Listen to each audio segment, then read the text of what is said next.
মাঠে যেহেতু চলে এসেছি সকালবেলা, তো এই যে মূলো নিয়ে যাব আর কটা পালন নিয়ে যাব। তো আমি দেখো তোমাদেরকে দেখাই, চলে আসলাম মূলো। এই দেখো মূলো, সুন্দর না? তোমাদের ভালো লাগে মূলো ভাজা? আমার কাছে কিন্তু দারুণ লাগে, মূলো ভাজা দিয়ে দারুণ লাগে। তোমার দাদা ভাই দেখো মূলো তুলে দিচ্ছে আমায়। আর তারপরে যেহেতু আমি ভিডিওগুলো করলাম, এক হাতে ভিডিও করছি আর এই যে সবজি তুলছি, তো হয়নি ভালো। যে বলেছি পেঁয়াজের কালি, এই যে সারি সারি, আর এই যে পালং শাক বুনেছি, দেখেছো টাটকা টাটকা পালং শাক, কি সুন্দর না? তো সুন্দর হয়েছে। আর একটা দেখো, এই যে কটা পালন নিয়ে যাবো, যে পালনগুলো তুলে দিচ্ছে। এই যে বেশ বড় বড় সাইজের পালনগুলো নেবা, বেশ ছোটোগুলো নিও না।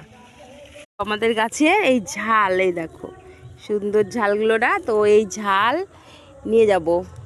এই যে হ্যাঁ হ্যাঁ দেখছি, এই যে জমির লাল শাক, এই যে জমিতে লাল শাক তুলে নিয়ে যাচ্ছে। এই যে